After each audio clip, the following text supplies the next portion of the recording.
Hi, this is Garibay, and today we're going to talk about Dungeons and Dragons, and we're specifically going to talk about the new Stranger Things Season 4, Episode 1. We're going to talk about Byers giving Mike the party painting in Lenore, California. And we're going to talk about a huge moment in the show when it becomes clear that Will is in love with Mike, right?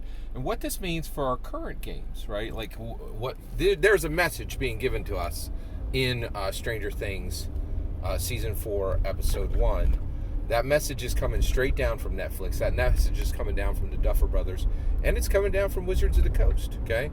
Stranger Things 4 is not they're not just sitting off in a corner talking about Dungeons and Dragons the way literally 100 shows have done, right? Like, disconnected from the company. There's a symbiotic relationship between these two companies. There is communication going back and forth between these two companies on what Dungeons and Dragons monster is going to be used next, what products Wizards of the Coast is going to officially put Stranger Things on. This is a coalesced message from Netflix, the Duffer Brothers, and from Wizards of the Coast on Dungeons and Dragons, and they want you, in my humble opinion, to receive the message, right, for your current table, okay? And so I want to talk about what is the message of us learning that Will is in love with Mike, okay? All right, so first of all, I just want to take a minute, and I'm so happy to see. This broke. Stranger Things, Season 4, Episode 1 broke today, right? So this content is coming up literally within hours of this even hitting the internet, right? And I'm super excited, and the reason why is I'm just super, super excited. I'm super excited, and I just want you to know, if you care about Dungeons and Dragons, you really care about Stranger Things. Virtually, Matthew Mercer is carrying Dungeons and Dragons, and Stranger Things is carrying Dungeons and Dragons into the future. Nothing is doing more to carry Dungeons and Dragons, and really more specifically to carry Gary Gygax's legacy into the future than Stranger Things and Matthew Mercer right now. They are the greatest champions on the field for Gary Gygax's legacy, his greatest legacy, his purest legacy, his first and last legacy, which is D&D Forever. And right now, D&D Forever is D&D 5e, right? But when D&D 6e drops, that's going to be Gary's legacy, right? Like, every time Dungeons & Dragons comes out with a brand new, amazing version, it all it does is really just make Gary Gygax more famous, right? And so this is a powerful message that we're getting. So what is the message of Will falling in love with Mike, okay? There's a lot here for every dungeon master and for every dungeon player. So I think there are multiple lessons, but we'll get to the biggest one first. So first of all, what ends up happening is Mike is having a distinct problem with with Elle. He is losing her as a boyfriend because he's a suck boyfriend. Like, she's like, "I love you," and he's like, "That's nice. I'm not going to say those words back because I'm a complete jerk and I don't understand human feelings or reciprocation, and I'm a massive jerk." The reality is now, and by the way, I'm literally like 2 scenes in front of this, right? So I'm reporting as I watch the show, right? I haven't even finished, the season, but the party painting scene when Will gives the party painting, the Dungeons and Dragons party, Will, Lucas, Dustin, and Mike, when fighting a red dragon, when he gives it to him, he gives Mike a lesson, and he's like, "Hey, you are the heart of our party. You are our dungeon master, and we all know and love you. But the person that we get to see, Mike, the friend and the dungeon master and the leader and the part of our group, Elle isn't seeing that person. So all you need to do to retain Elle as your girlfriend is simply just be the Mike that we all know and love in the group, right?" Now, he tells him this, and Mike is really impacted and is like, "Hey, thank you. Thank you for reminding me that the greatest lessons I'll ever learn in this life, the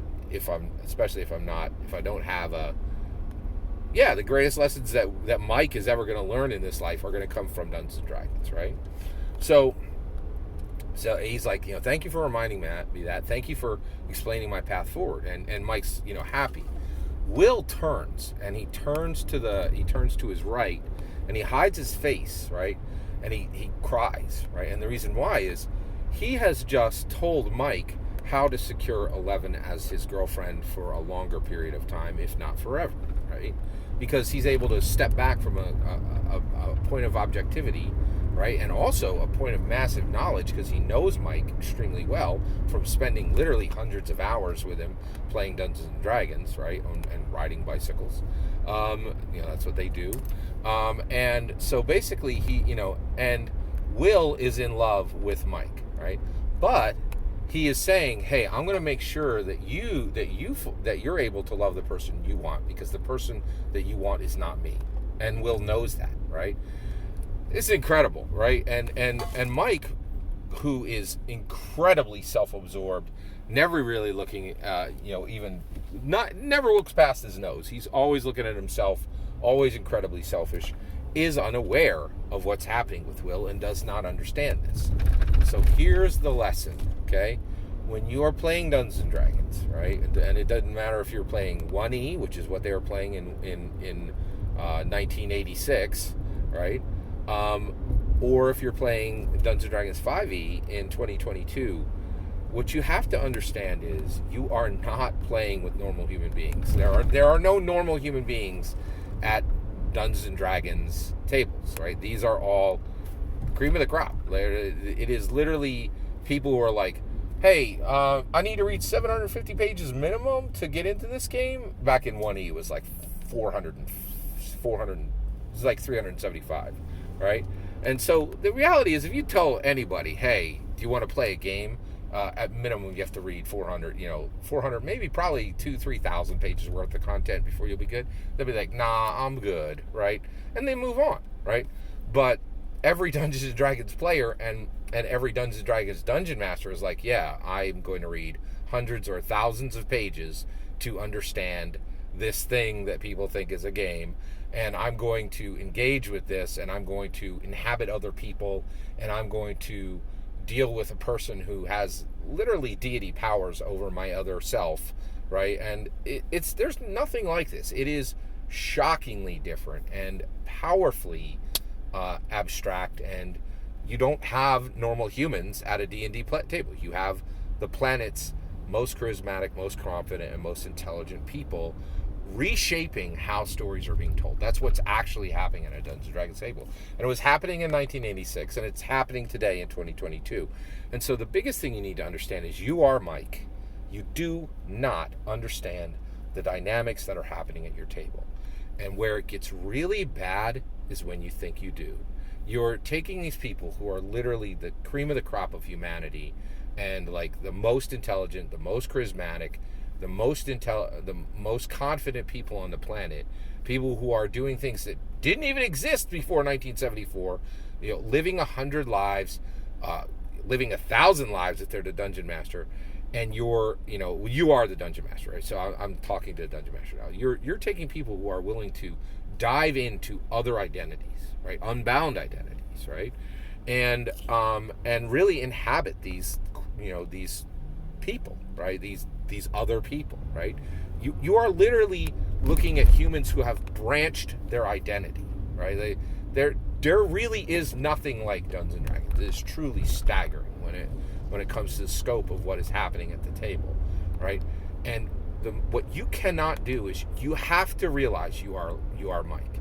These people are so complex, and there are so many relationship vectors that are happening that it is guaranteed that there is something at your table that is happening that you are completely oblivious to. And I think as dungeon masters, we think all the mystery and the narrative and all the exciting things are coming from us. But the reality is there's immense importance behind the players. The players are really critically important. Not because they're players, but generally because they're on an arc to be a dungeon master, right?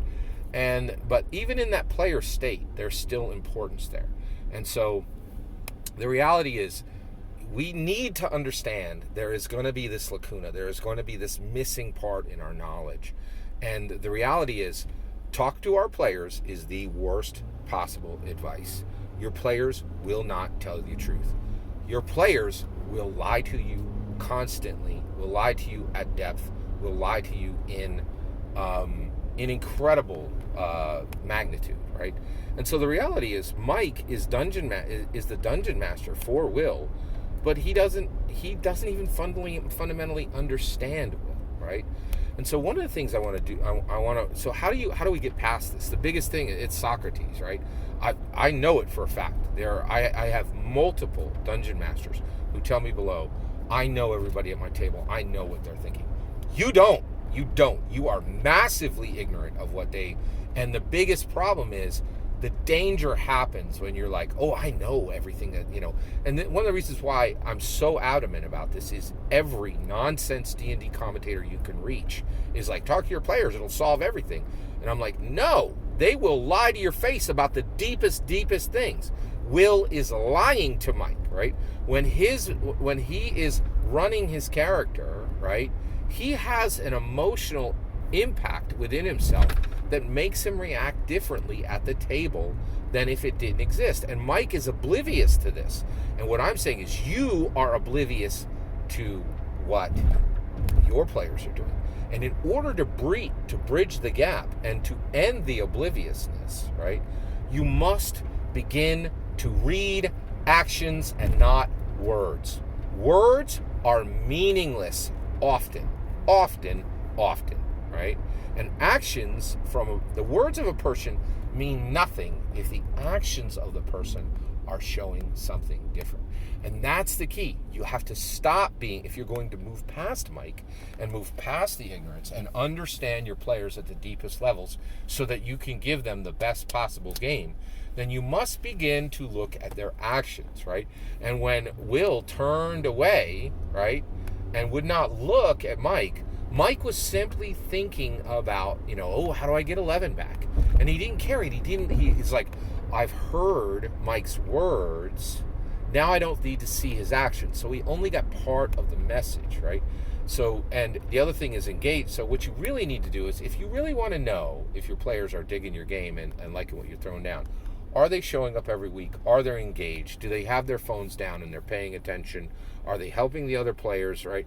The other thing is look for engagement. There's so many ways you see engagement. Recently, one of my players, he wanted to run 10 candles for us. He went out and he bought these LED candles, right? It was expensive, and he had to ship them, and he had to get expedited shipping. I think he paid more for the expedited shipping than he did for the item. That was engagement. And when we look at what's happening with Will, we are seeing powerful engagement, right? He is saying, "Hey, I'm doing this painting at the request of 11." And I'm looking at our party, and I'm looking what we mean to each other, and I'm really, with every stroke of the paintbrush, I'm showing you engagement, right? And so, even though Whale DMs, Will, Lucas, Dustin, and Mike all have problems in their D&D game, they continue to show engagement more than words. And also, I just want to point you back to season 3, where Will finally dungeon masters. And every physical action of Dustin and Mike tell Will that every physical action of Lucas and Dustin, I think it's Lucas and Mike, they're like completely disengaged with the game, and Will gets upset, and he's dressed as a wizard, and so he's like, you guys aren't engaged with the game, right? And they're like, no, it's great, man. Let's keep going. And their words are lies and their actions told the truth. If you are going to get to tier 1 dungeon master, you must stop thinking that communication ends with words. If the actions discount the words, the actions are true and the words are lies. And it is a guarantee that you do not know everything that is happening with your players, and you don't actually know what they think about your game until you've heard every form of communication, right? And that is action and word. And even then, the people at your table are so complex that you may never know their true thoughts on your game or even why they're there. And you are in danger if you have ever come in the comments below and you said, I know my group, they're all happy with the way I run things, and I know them because they're friends, and they've all been there for 20 years, and we don't have these communications, you are the problem. You are the ignorant, frankly, dangerous dungeon master who it's the ones who think they know who are the most dangerous. Stop just listening to words. Start listening to actions. All that's my opinion. I'd love to hear your thoughts. Let me know in the comments below. Please consider liking and subscribing, and have a wonderful millennium.